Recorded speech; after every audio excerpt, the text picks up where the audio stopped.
Nós estamos estudando a confissão de fé e nós hoje vamos, então, continuar no capítulo 8 de Cristo, o mediador. Antes de passarmos especificamente para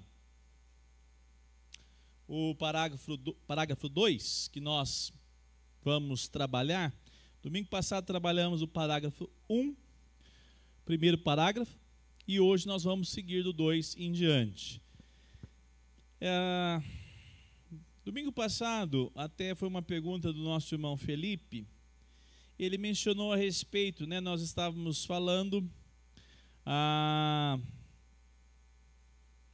quanto à aliança, e nós somos aliancistas, nós falamos a respeito do quanto nós enxergamos nas Escrituras um Deus que se revelou, um Deus que criou o homem, e o primeiro momento ele fez um pacto dizendo ao homem que ele deveria obedecer, e se ele obedecesse, ele permaneceria na presença de Deus. Falamos sobre o pacto das obras e depois falamos do pacto da graça. E nessa questão, até a guisa de informação, eu quero então apontar, apesar dele não estar aqui, o Felipe perguntou e não ficou agora para a resposta, mas aqui na realidade é para todos nós. A teologia da aliança, ela tem algumas características, e aqui tem um quadro para a gente poder citar as maiores diferenças. Eu até mencionei que no Brasil é muito conhecida a teologia, essa dispensacionalista. Qual é a característica principal dela? Uma das marcas mais famosas, ela tem essa relação aqui, Israel e a igreja. Eu vou até passar para a segunda parte aí já. A igreja, para nós, a aliança, ela é a continuidade de Israel. Para nós, Israel e igreja é um povo só. O Israel de Deus, que nós temos na carta de Pedro. O Israel de Deus não são todos aqueles que saíram para atravessar o deserto, não são todos aqueles que habitaram em Canaã, mas são aqueles que de fato confiavam e viviam na dependência do Senhor. Crentes. É o que nós podemos, digamos, separar.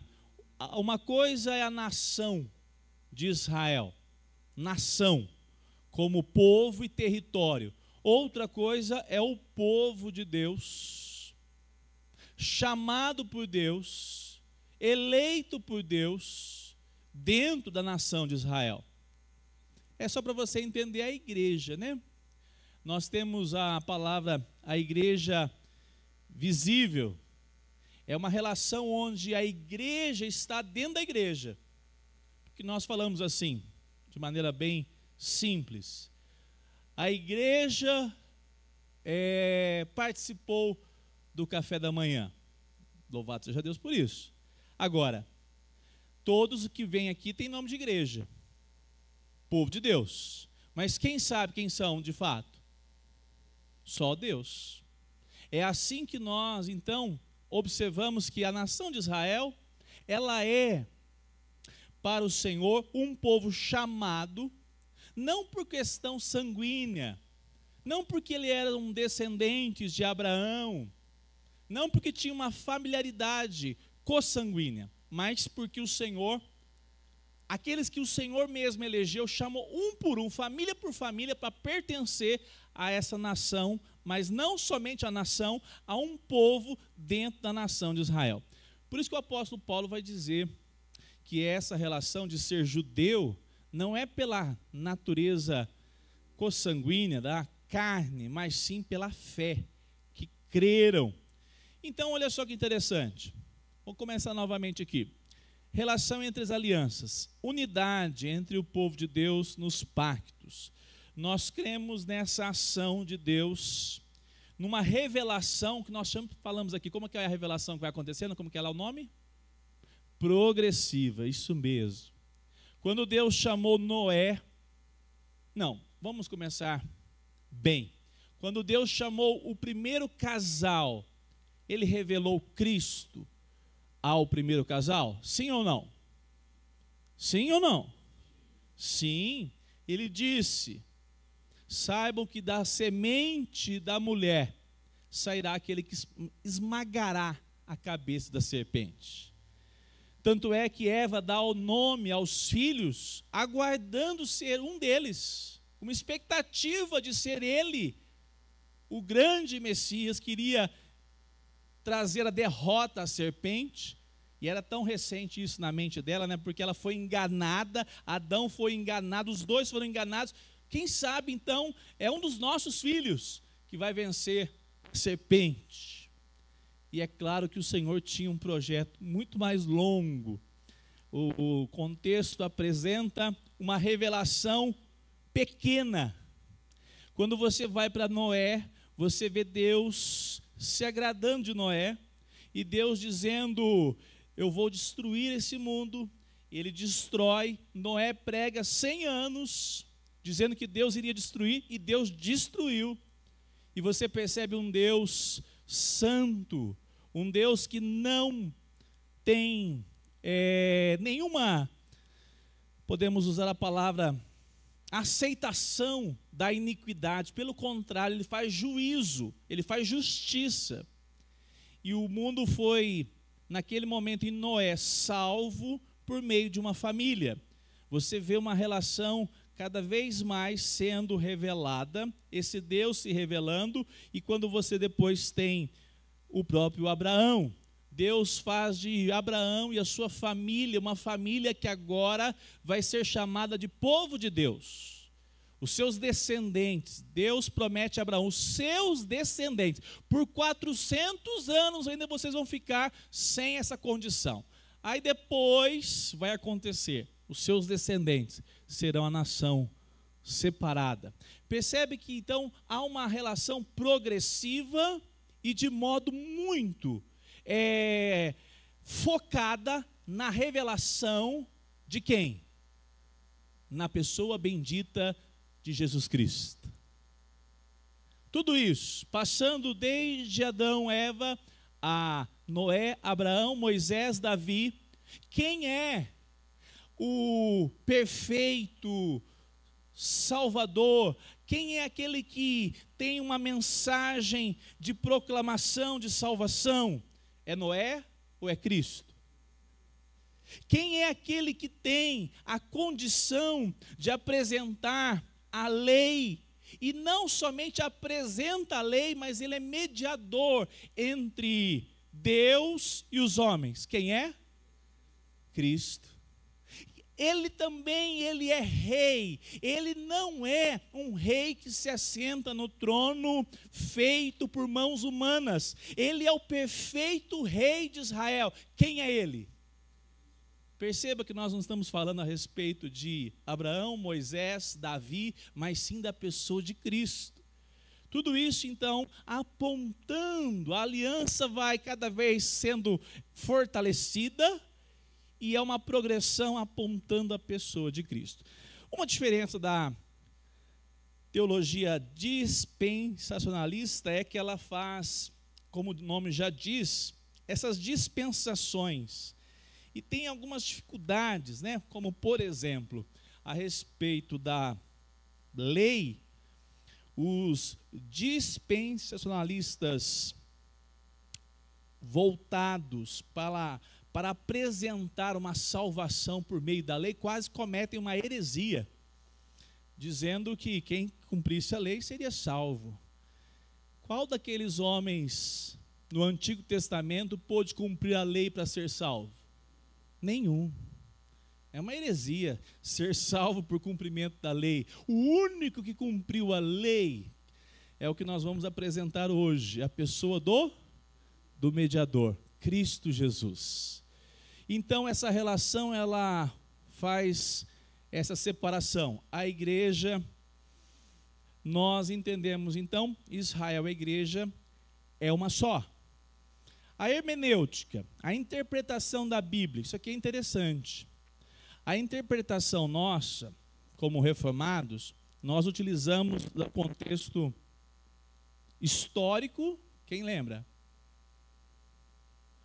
A gente observa a história e qual é o outro aspecto principal para entender um texto bíblico? Histórico, gramatical. Nós observamos em qual contexto está aquela passagem, observando os capítulos anteriores e posteriores, e como está a apresentação sintática da frase, como está no grego. Ah, pastor, mas como é que nós vamos saber disso? Por isso que a nossa versão, a Nova Almeida Atualizada, a NVI, a Revista Atualizada, são boas versões, que são de qualidade boa, onde o grego é pego pelos tradutores e coloca uma versão muito fidedigna. Tem algumas versões que não são tão fiéis, então eles fazem quase uma paráfrase. É bom de ler, dá uma fluidez, mas não se preocupa com as palavras, com algumas precisões. E olha só o que tem a ver com o nosso contexto. Nós entendemos que tem momentos que nós lemos na palavra de Deus passagens que são simbólicas. Há uma relação onde nós lemos o Senhor se assentando, por exemplo, sobre o Monte Sião. Essa é uma boa, né, Rogério Gomes? O Senhor se assentando sobre o Monte Sião. Nós entendemos biblicamente que não é um trono lá na nação de Israel. E é uma relação figurada. Já os dispensacionalistas pensam, não, Jesus virá e vai se assentar lá em Israel e vai governar de maneira que todos verão, ímpios e crentes. E vai ter um contexto que aí a gente já tem uma questão escatológica misturada, onde vai acontecer então todo o processo da revelação de Jesus Cristo e seu juízo. Nós não entendemos assim, nós entendemos que é uma relação onde há um símbolo a respeito de Sião, sendo Sião o local onde Jesus prometeu novos céus e nova terra para a igreja do Senhor Jesus. Isso nós não negamos, teremos uma nova terra. Amém? É bom, né? Pensar que nós vamos ter esse mundo aqui, o cosmos, restaurado, refeito, e também céus. Como é que vai ser? Uma vez o Machado perguntou, eu achei interessante a pergunta, pastor, mas como é que céus? Eu não sei, mas vai ter um elevador, entendeu? A gente aperta, céu. Andar de baixo. A gente visita, né, essa transição entre céu e terra. Mas uma coisa é certa, nós não teremos esse corpo que tem que pegar Uber, né? Então, é provável que a gente tenha algumas vantagens com esse corpo glorificado, e esse acesso vai ser algo bem diferente do que nós estamos acostumados. Muito bem, outro aspecto também a respeito importante,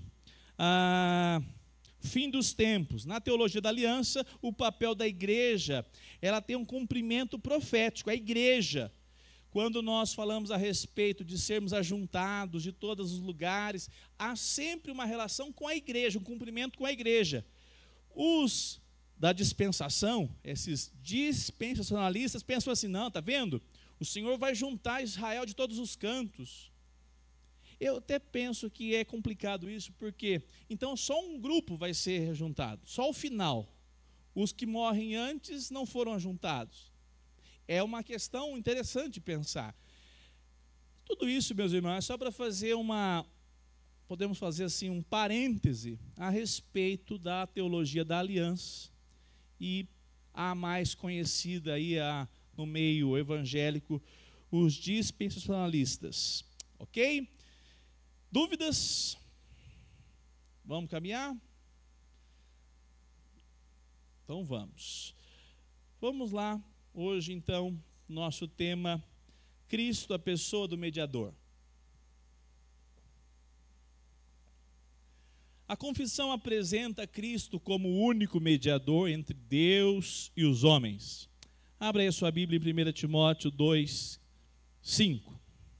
Porque há um só Deus e um só o quê? Mediador entre Deus e a humanidade. Cristo Jesus, homem. Olha só a palavra categórica. Nós temos na pessoa de Cristo a pessoa do mediador. Deus. Nós estamos então hoje abordando essa relação que nós vamos ver a ação da pessoa de Cristo.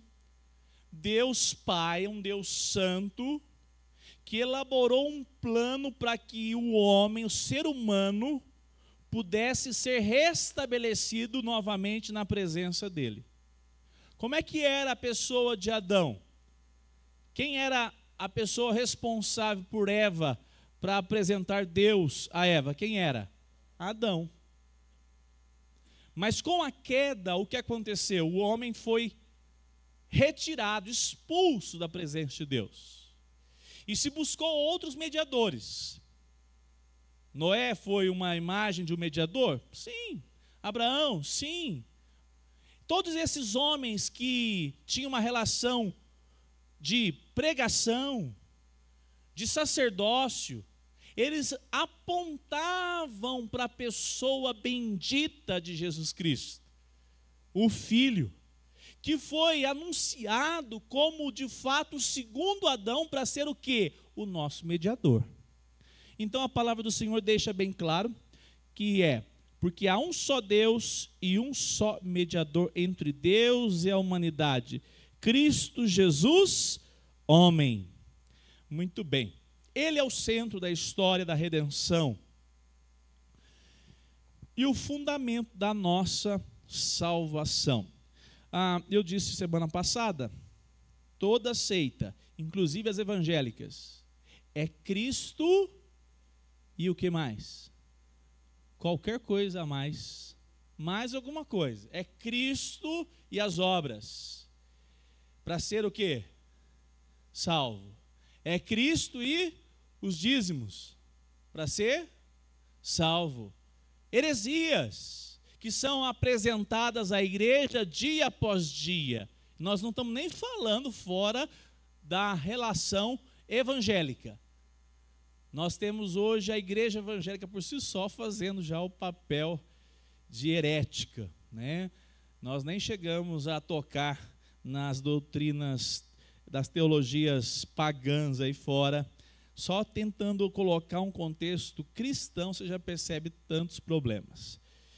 Vocês me permitem, eu vou passar já para o ponto do parágrafo primeiro, mas sem ler. Nós falamos a respeito do primeiro parágrafo, a respeito da pessoa do mediador, que ele é profeta, sacerdote e rei. Ele desempenha essa função. Ele é o cabeça da igreja. Ele é aquele que veio e, como os profetas faziam, anunciavam que ele é a verdade, ele é o caminho. Ele foi o sacerdote perfeito. Ele não somente se apresenta, mas ele também é o próprio Cordeiro. Ele também é aquele que, após ser levantado, 3 dias após ser levantado na cruz, ele ressurgiu. Como que Jesus ressurgiu? Um pobre sofredor? Como é que ele ressurgiu ao 3º dia? Glorioso. Ali, agora, você não tem mais o estado de humilhação de Cristo. O estado de humilhação é desde a sua encarnação, assumindo forma humana, até aonde? Até o Gólgota, até a cruz. Quando ele ali é pendurado e morto, entrega seu espírito a Deus e morre, ao 3º dia, no domingo, ele ressurge, cheio de glória. E não há, até hoje, nunca haverá rei comparado a ele. Sabe por quê? Ele está onde hoje? À direita de Deus Pai. Você já pensou? A Casa Branca é importante, né? O Kremlin lá na Rússia é importante. Não se compara ao local de destaque que Cristo, a pessoa do Filho bendito, a pessoa do nosso mediador está. Muito bem, vamos aqui para o 2 a hoje, para a gente poder caminhar. Parágrafo 2 da Confissão, capítulo 8, parágrafo 2. O Filho de Deus, a segunda pessoa da Trindade, sendo verdadeiro e eterno Deus, da mesma substância do Pai e igual a Ele, quando chegou à plenitude do tempo, tomou para si a natureza humana. Eu pergunto para os irmãos, Jesus, ele é Deus? Sim? Por quê? Porque ele tem a mesma o quê? Substância. Jesus, ele foi um dos temas de maiores polêmicas na história da igreja. Os primeiros concílios foi só para tratar da natureza da pessoa de Cristo. Nós chamamos na teologia a união hipostática, a união das duas naturezas. E olha só que interessante, nós temos hoje, nos nossos dias, ainda resquício das heresias dos primeiros séculos. Vamos ver aqui, vai ganhar uma estrelinha do presbítero Paulo, ele vai buscar um bombom daqui a pouco para você. Quem acertar, não pode ser o pastor Rogério Gomes também não, está muito cabeção já, muito teólogo. Cite um concílio dos primeiros séculos. Silvinho também jamais. Ó, o Valdo está alinhado, viu, Paulo? O Valdo veio da Paraíba, tá certo, João Pessoa, e ó, falou, eu vou ser um reformado.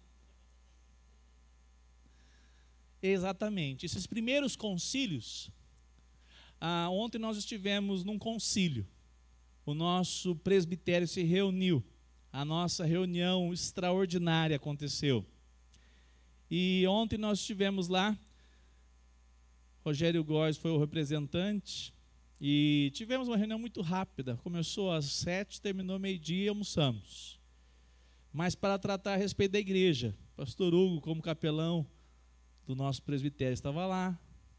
Passamos algumas horas tratando a respeito do trabalho da igreja. Tomamos decisões importantes, como, por exemplo, persistir num local onde o trabalho está sendo, digamos, já abandonado. E são decisões importantes que a igreja toma quando ela se reúne. Nós somos chamados conciliares. Nós reunimos como representantes. Então tinha representante da CMA, tinha representante da quinta, da segunda, da sexta, as igrejas que nós temos no nosso presbitério. Agora imagine, reunir os melhores teólogos da época, os pastores, para a discussão qual? Qual é a natureza de Cristo Jesus? Ele é realmente Deus, mas ele nasceu de Maria. Ele foi gerado por Maria, mas ele foi o quê? Pelo Espírito Santo. Interessante, né? Deixou você na dúvida, né? A concepção não é dar a vida? Mas quem que gerou lá no ventre de Maria? Então você percebe claramente Jesus tendo as duas o quê? Naturezas. De maneira que Jesus foi o assunto dos primeiros concílios para saber qual de fato é a natureza de Cristo. Ele era 100% Deus, então não era homem. Alguns dizem que ele era só homem, porque ele era da barriga de Maria. E essas discussões foram cada vez mais importantes para se definir. E temos resquícios até hoje dessas divergências doutrinárias. A mais famosa, quem são? Eles batem agora no telefone, né? Antigamente eles batiam na porta no sábado. Agora eles ligam. Bate. E diz, Jesus, não, Jesus. Eles têm uns caderninhos bonitinhos, desenhadinhos, né? Tudo que você já fala assim, testemunho de Jeová, né? Só que eles são heréticos. Por quê? Porque a pessoa de Jesus não é Deus. Eles são descendentes dos arianos. Uma doutrina perigosíssima que não coloca a pessoa de Jesus como 100% Deus. E nós vamos falar sobre isso hoje. Também é outra ramificação perigosa, né? A voz da verdade. Aquele pastor lá, o líder lá, é bem complicado, né? Como Cristo é 100% Deus, 100% homem, na geração dele, foi o Espírito Santo que concebeu o Cristo na barriga de Maria. Como o homem já foi concebido em pecado, foi concebido porque é homem, natureza pecaminosa, é homem para mulher, né? Mas nesse caso, quem é o principal que impute o pecado? O homem? Porque já que é o homem que concede a geração do filho? Boa pergunta. Entenderam? Eu pergunto para os irmãos antes de responder. Quando Deus fez o homem, Ele fez o homem em que condição? Isso. Perfeito, sem pecado. O pecado é consequência de qual ato? Da desobediência do próprio quê? Homem pecador. A concepção do Espírito Santo, onde ele atua no ventre de uma virgem, há uma ação miraculosa de acontecer isso, não é verdade? Porque só de estar ali uma criança sem ter tido uma fecundação por meio natural, ordinário, é extraordinário e sobrenatural. E além de tudo, pela preservação do Espírito Santo sem a contaminação. Porque como é que nós transmitimos os nossos pecados para os nossos filhos? Depois que eles já chegam nos 8 anos, que a gente agora é pecador, é assim? Como é que nós transmitimos? Da nossa natureza, dentro da barriga. Todo bebê que morre não é salvo porque são bonitinhos e perfeitinhos. São salvos porque o Senhor disse assim: deixai vir a mim os pequeninos, porque deles, mediante a graça, eu creio sempre assim. Não porque eles são perfeitos, eles já são falhos, porque não é uma questão de produzir falha, já é a natureza pecaminosa neles. Então houve a preservação. A natureza de Jesus, esse é o assunto nosso aqui hoje do próximo domingo. A natureza de Jesus, ele era um homem perfeito, com todo o contexto. A confissão vai dizer com todas as influências naturais da condição humana, porém sem pecado. Então, no ventre, ali naquele momento, há 2 milagres, podemos assim chamar: a concepção, a geração pelo Espírito Santo e também a preservação. Certo? Ok, irmãos? Vamos caminhar então. Com todas as suas propriedades essenciais, Jesus transpirava, né? Jesus tinha que tomar banho.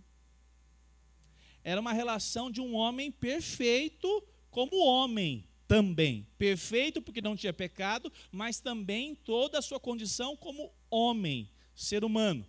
E as enfermidades comuns a ela, contudo sem pecado. Vamos lá, Hebreus 2,14? Quem pode me ajudar? Se a confissão estiver rápida, aí vocês ajudam mais ainda. 2,14, 16, 17, igual a Cida fez. Notem um detalhe no início. Jesus tem o quê? Carne. Para ele ser o quê? Como um de nós. 100% homem. Porque senão seria totalmente fora da condição de ser o nosso mediador, né? No contexto de fora do ambiente humano. Exato, ordinário, porque Deus veio salvar os homens, seres humanos. Certo? Mas olha só que interessante.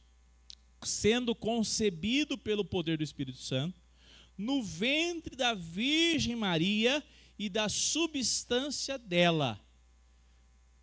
Muito bem, Gálatas 4,4.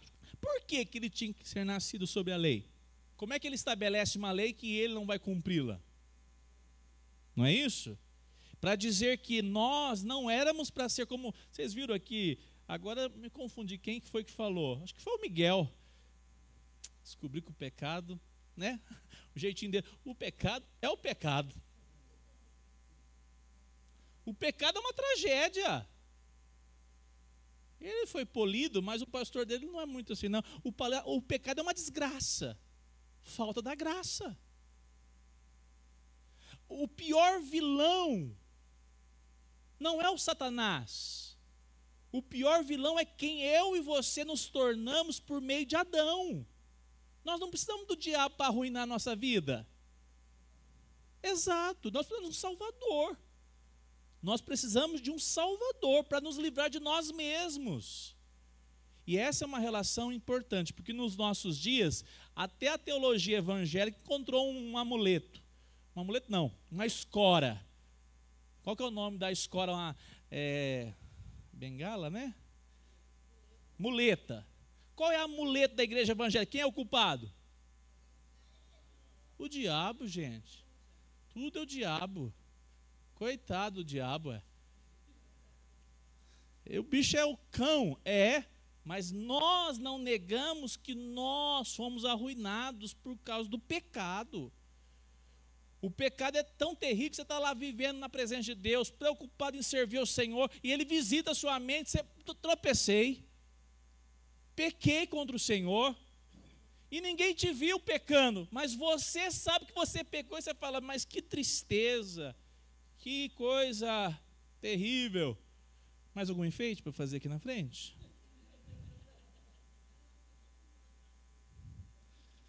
Esse Rafael é um menino bom, né? Lembrei. Já que eu toquei, eu não vou dar nomes, mas eu quero que vocês me ajudem. Há poucos dias atrás eu fui atravessar ali o anexo, e parece que é de pirraça. Esqueceram uns 25 piquis dentro da travessia do anexo para a igreja. A hora que eu entrei na porta, eu quase desmaiei. Se vocês não me ajudarem a descobrir quem foi, a família Gomes está levando o nome. Eu já falei para a Edilamar que se ela não me achar quem é a pessoa, ela vai continuar o resto da vida. E falei para o pastor, ex-pastor dela, o Ricardo Juliano, falei assim, ela é uma bênção. O problema é quando ela traz piqui para a igreja. Esquece os pequenos dentro da igreja. Então, vocês me ajudam, tá? A encontrar quem está fazendo isso. Por favor, compartilhe isso em outros lugares, não na igreja. Amados irmãos, vamos caminhar. Sendo assim, as duas naturezas inteiras, perfeitas e distintas. Um ponto importante, você tem que lembrar que, isso aqui é importante, é difícil pensar. O Senhor Jesus é Deus, mas Ele não assume aqui uma carne para ser Deus apenas. Ele tem a natureza humana perfeita. É difícil isso. Para mim é mais difícil que a Trindade. A Trindade ainda você consegue visualizar alguns detalhes. Mas Ele tem, então, a natureza humana como homem. Não é simplesmente o Deus Filho virando homem. Entende isso? Ele tem a natureza inteira como homem. E a natureza toda também como Deus. Por isso, olha lá.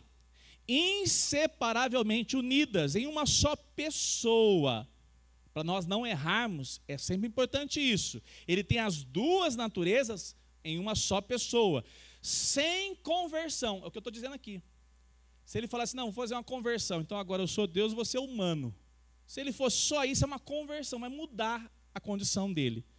E não é uma conversão, nem também uma composição, ou confusão. O termo aqui foi bem apropriado da confissão de fé. Vamos pegar o texto bíblico, Lucas 1,35, vamos me ajudar aí. Outro, Colossenses 2,9. Vamos lá, vamos tentar ver os detalhes. Quem pode ler, por favor, Lucas?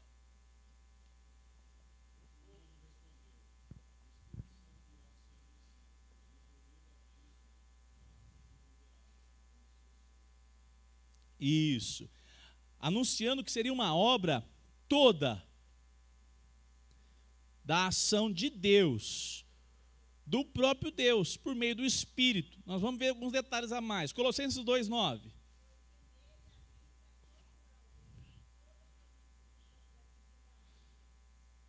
Olha só essa palavra.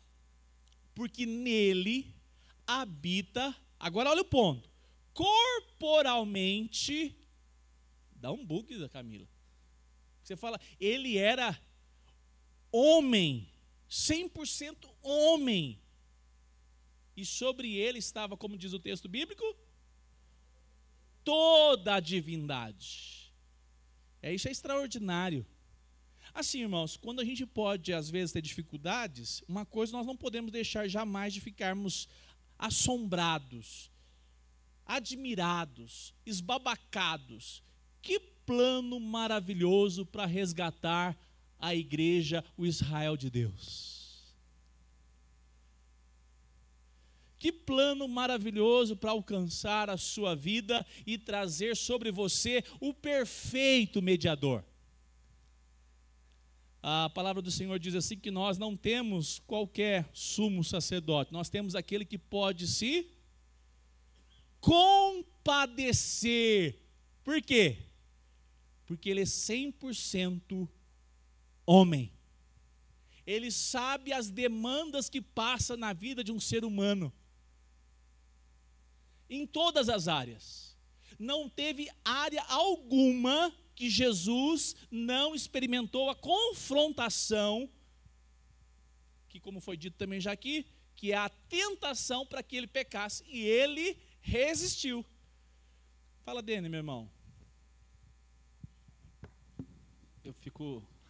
Acho que todo mundo fica um pouco confuso, fala da plenitude da divindade, só que no Getsemane, ele começa a fazer uma oração e pedindo a Deus que, se fosse possível, passasse dele, ou seja, ele estava sentindo muita dor e ele queria que aquilo passasse, ele não queria que aquilo acontecesse, mesmo sabendo que era necessário que passasse. Então eu fico um pouco confuso nesse momento, se ele é Deus, se ele está na plenitude da divindade, como que ele sobressaiu essa vontade humana de querer postergar ou evitar essa dor que ele iria sentir. É interessante porque, ao mesmo tempo que ele tem essa compreensão, ele não deixa de ter o quê? Essa posição como homem. Porque é justamente esse o aspecto, né? A pessoa bendita de Jesus disse assim, eu estou aqui angustiado de saber que lá na frente, porque ele não estava angustiado pensando naquele momento. O Getsemane é a angústia do que viria. Ele já estava vendo que ele seria o quê? A maior tragédia não é apenas uma morte física, é o quê? A ira de Deus foi derramada, o cálice da ira foi derramado sobre ele. E ele foi feito o que com ele? Quem separou ele? O pecado, não dele, o nosso pecado separou ele de quem? De Deus, do Pai. Ele não chama dele de Deus, chama ele de Pai. Então você percebe claramente as angúrias, essas terríveis ações dentro dele, sabendo que viria esse sofrimento. Tanto é que muitos teólogos dizem, e eu concordo, que ele não desceu literalmente no inferno. O inferno já estava ali. Quando ele sofre a angústia da separação de quem? Murilo, quanto tempo vocês estão casados? 10 anos? Já deu 10?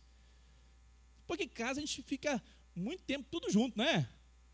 Agora, você já pensou passar a eternidade sempre juntos? Eternidade. A gente nem consegue entender o que é isso. E por causa de um plano de salvação, Deus fez o seu filho ser separado dele. E isso, então, é uma relação direta do sofrimento terrível que a cruz trouxe sobre Cristo. Angústias infernais, essas angúrias da alma. Sendo o homem ali, 100% homem, representado na pessoa bendita de Jesus, 100% homem, com a condição de se estabelecer, não fazendo a sua vontade, mas sim a vontade do Pai. Então, Denner, é difícil mesmo compreender plenamente, mas a resposta que nós temos é que, humanamente, era algo que ninguém suportaria. Ninguém suportaria. Mas como ele, nós vamos ver daqui a pouquinho, ele derramou, quando ele veio aqui na terra, ele já era Deus. Mas o que foi derramado sobre ele? Uma conta-gota? A plenitude do Espírito. Porque nenhum homem conseguiria suportar o que ele suportou. Mas como homem, com a plenitude do Espírito sobre ele, ele pôde falar: seja feita, sobretudo, a tua vontade, Pai, e não a minha. É muito profundo isso, né? Fala, meu irmão, pastor Hugo.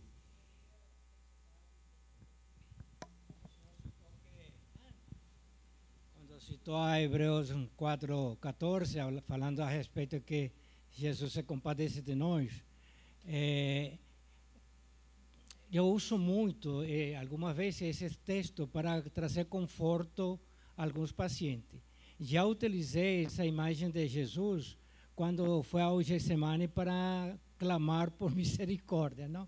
E eu falo como esse é um exemplo de resiliência. Jesus, sendo Deus e homem ao mesmo tempo, nos mostra aquele momento em que não estamos conseguindo suportar uma dor. Mas quando estamos em Cristo e temos ciência das promessas que temos nele, nós podemos nesse momento voltar-nos, como Jesus, a clamar a Deus. Mas ao mesmo tempo precisamos aceitar sempre a vontade de Deus no meio da dor e não perguntar para ele por quê. Muito interessante. Então é importante isso, entendermos isso, que isso nos traz muito conforto quando entendemos isso, não? Que em meio da dor podemos nos voltar para Deus e suportá-la. Isso. Eu disse para o irmão hoje, você vê duas pessoas, um crente, a situação é difícil, dolorosa, está machucando o coração, as lutas, a enfermidade, e a pessoa está assim, confiada, que apesar de todas essas lutas, ela sabe que o Senhor está no controle. A mesma situação com uma pessoa que não está firme na presença de Deus, não está com o coração na fé, firmado na palavra. Parece que é uma tsunami, vai arrastar a pessoa. E qual é o convite do Evangelho? Se agarrar ao Senhor, para que o poder do Espírito Santo possa dar a condição para ela atravessar. Eu sempre vejo que as adversidades é um grande momento, uma grande oportunidade de testemunhar que Cristo é Senhor das nossas vidas, a despeito da nossa condição. Nesse momento, né, a gente está falando isso porque é para a glória de Deus. A Sueli no hospital está acompanhando o canal da igreja. Quando eu penso nisso, eu falo assim, gente, não é fácil. Adversidade, saúde, isso não é fácil. Mas o outro lado da asa do avião é confiada no Senhor e de maneira a acreditar que o Senhor sempre ampara os seus filhos. Então perceba que essa relação da nossa fraqueza tem que falar, opa, pelo poder do Espírito Santo eu vou ser consolado, o meu Senhor foi sustentado pela ação graciosa do Espírito de Deus sobre ele, né, como homem. Muito bem. Então nós vamos passar para o capítulo 8 mesmo, mais parágrafo 3. O Senhor Jesus, em sua natureza humana, assim unida à divina, foi santificado e ungido pelo Espírito Santo acima de qualquer medida. Olha só. Quem pode rapidamente aí? João 3,34.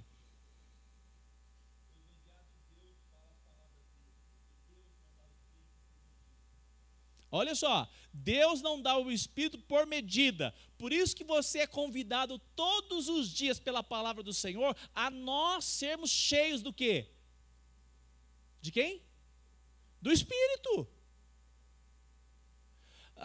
Uma coisa que às vezes a gente não presta atenção, Nós deveríamos confessar a nossa falta, o nosso pecado, por não nos preocuparmos em viver uma vida cheia do Espírito.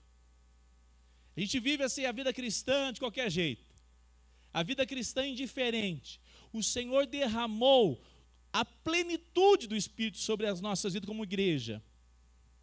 E nós precisamos então fazer o quê? Nos colocar, Senhor, eu preciso ser revestido do teu poder. Irmãos, porque é muito simples também, eu sempre digo isso, é muito simples apresentar o mundo como algo que é quase insuperável, quando do outro lado há um crente enfraquecido na caminhada com Cristo. Como é que Cristo vivenciou o mundo aqui? Como? Com a capacitação plena. Ele tinha toda a presença do Espírito Santo sobre ele. E eu estou dizendo a respeito da pessoa bendita de Jesus Cristo como natureza humana. Olha o que o texto diz. Ele recebeu toda a plenitude.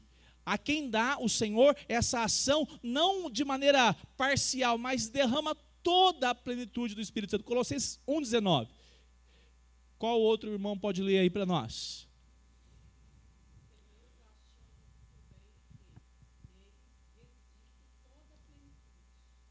Olha só, toda a plenitude.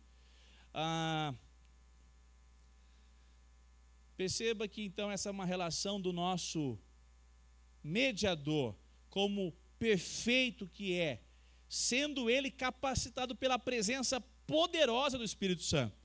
Hoje à noite vocês têm que participar aqui, não pode faltar. Quem já participou dos cultos do Reteté, não pode de jeito nenhum perder o culto hoje à noite. Uma vez uma pessoa foi orar por mim, e foi uma turma assim, sabe, o Paulo Pereira? Estava vindo assim, a pessoa orava, estava uma fila, passou uns 4, caía tudo assim. Eu falei, ixi, nossa. Aí eu travei um pé na frente e outro atrás. E falei, é hoje, Senhor, que eu vou ver o teu poder. Ou eu vou ver essa mulher desmascarada. Para não brigar, o Tiago, né?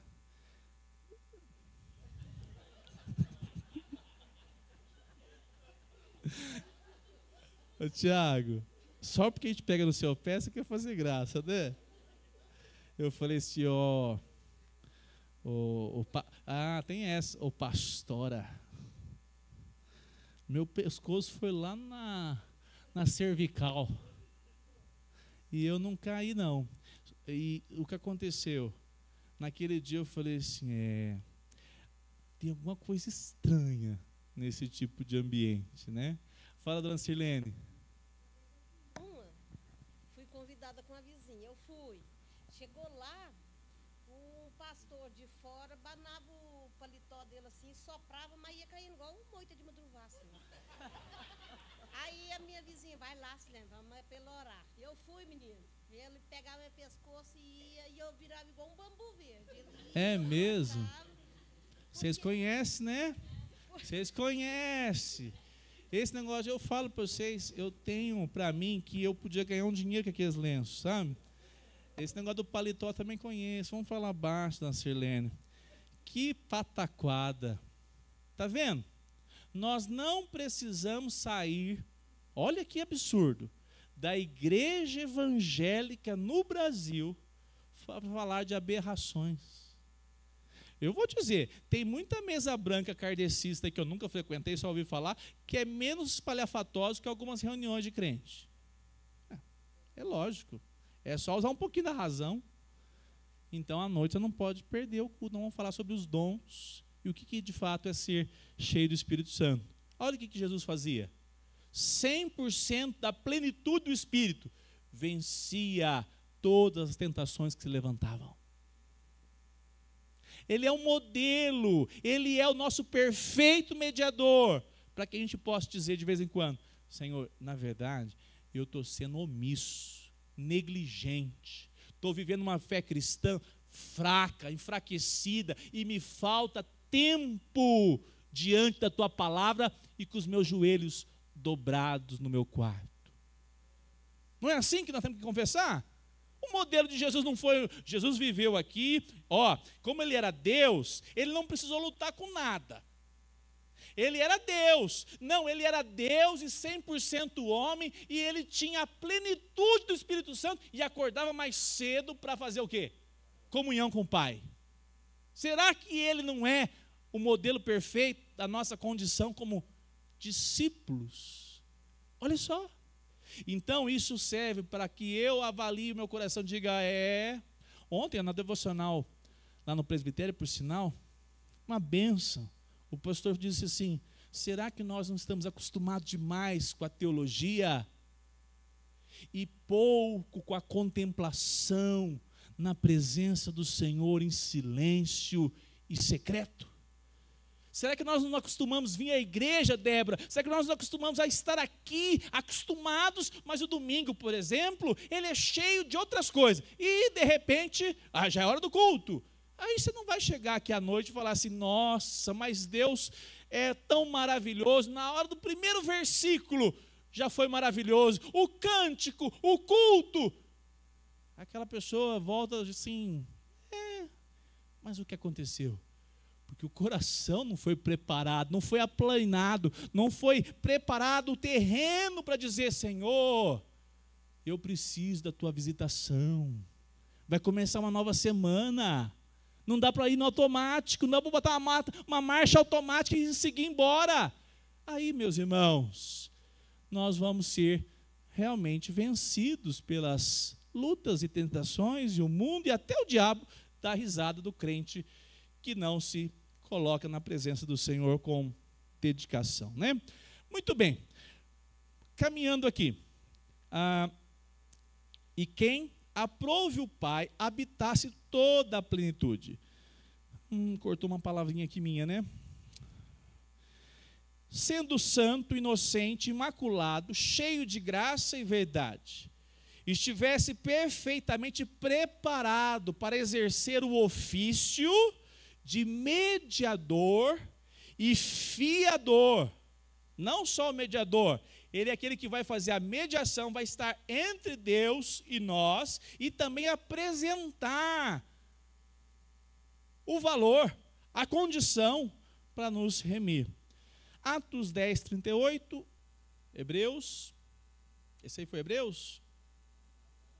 Hebreus 12, 24. Mediador da nova o quê? Aliança. Lembrando que a antiga aliança foi através de sangue de bodes, bois, novilhas.